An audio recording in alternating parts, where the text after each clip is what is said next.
प्रतिलेखन संख्या 12, शब्द 800। डिक्टेशन स्टार्ट होगी 5 सेकंड बाद। स्टार्ट।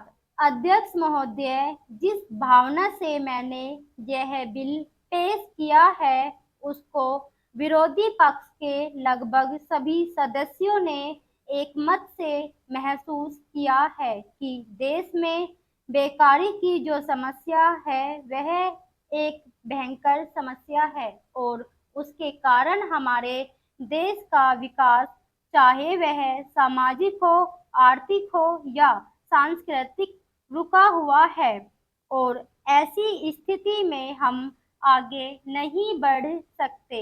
इसी प्रकार से इस परिस्थिति का निर्माण हम पिछले 54 वर्षों से देख रहे हैं। मंत्री महोदय ने यहाँ पर अभी कहा कि राष्ट्रपति इस काम को नहीं कर सकते हैं क्योंकि वह उनके अधिकार के बाहर। आप राज्यों में राज्यपाल शासन स्थापित करते हैं। जब यह देखते हैं कि किसी राज्य में वहाँ की व्यवस्था, वहाँ का विकास ठीक नहीं हो रहा है, जब किसी राज्य में गड़बड़ी फैल रही हो, विकास का काम समाप्त हो गया हो और जिम्मेदारी से लोग काम न करते हो तो वहाँ पर राज्यपाल शासन स्थापित किया जाता है। ऐसे बहुत से उदाहरण हमारे देश में मौजूद है।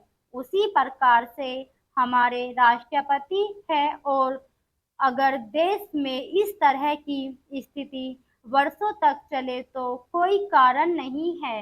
आपात के रूप में राष्ट्रपति इस देश की सुरक्षा के लिए, इस देश की उन्नति के लिए जिम्मेदारी अपने हाथों में न ले सके।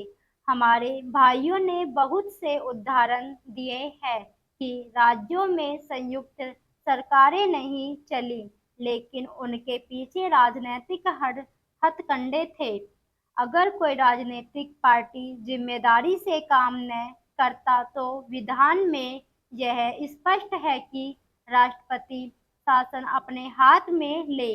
मैं एक उदाहरण देता हूँ कि विधान में आदिवासी हरिजनों के उत्थान के लिए प्रण किया गया था कि इस 10 वर्ष में उनकी सामाजिक तथा आर्थिक स्थिति को सुधार देंगे, लेकिन यह सरकार उसमें भी असफल रही। उसको एक बार 10 वर्ष के लिए बढ़ाया गया और दोबारा फिर से 10 वर्ष के लिए बढ़ाया गया।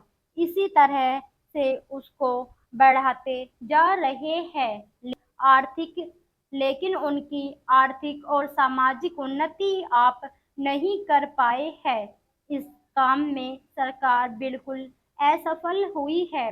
पिछली बार सरकार पर अविश्वास का प्रस्ताव भी आया था और वह पास होने वाला था।